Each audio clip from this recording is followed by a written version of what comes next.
Hi friends, chicken liver ఫ్రైని ఈజీగా టేస్టీగా ఎలా చేయాలో చూసేద్దాం. ముందుగా స్టవ్ మీద ప్యాన్ పెట్టుకుని 2 టేబుల్ స్పూన్ ఆయిల్ వేసి శుభ్రం చేసిన లివర్ని వేసుకోవాలి. లివర్ మొత్తం వేసుకుని స్టవ్ని మీడియం టు లో ఫ్లేమ్ అడ్జస్ట్ చేసుకుంటూ లివర్లో వచ్చే నీరంతా ఎగిరిపోయేంత వరకు వేయించుకోవాలి. మధ్య మధ్యలో కలుపుకుంటూ లివర్లో వచ్చే నీరంతా అయిపోయి ఆయిల్ సపరేట్ అయ్యేంత వరకు వేయించుకోవాలి. అలా వేయించుకున్న లివర్ని మొత్తం ఒక ప్లేట్లోనికి తీసుకుని పక్కన పెట్టుకోవాలి. మరలా అదే ఆయిల్లోకి ఒక ఉల్లిపాయని చిన్న చిన్న ముక్కలుగా కట్ చేసుకుని వేసుకుని వేయించుకోవాలి. ఉల్లిపాయ ముక్కలు సాఫ్ట్గా అయ్యి ఎర్రగా వేయించుకున్న తర్వాత 1 స్పూన్ అల్లం వెల్లుల్లి పేస్ట్ వేసుకుని పచ్చివాసన పోయేంత వరకు వేయించుకోవాలి.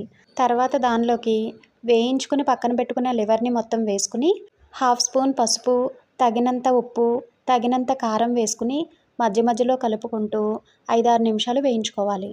5 నిమిషాలు బాగా వేయించుకున్న తర్వాత పొడవుగా కట్ చేసిన పచ్చిమిర్చి, 2 రెమ్మల కరివేపాకు, 1 టీ స్పూన్ ధనియాల పొడి, 1/2 టీ స్పూన్ జీలకర్ర పొడి, 1 టీ స్పూన్ గరం మసాలా వేసుకుని మరొక 4 నిమిషాలు వేయించుకోవాలి. 4 నిమిషాల తర్వాత సాల్ట్ చెక్ చేసుకుని అడ్జస్ట్ చేసుకుని చివరగా సన్నగా తరిగిన కొత్తిమీరను కూడా వేసుకుని మరొక 2 నిమిషాలు వేయించుకున్నామంటే టేస్టీ లివర్ ఫ్రై రెడీ అయిపోయినట్లే.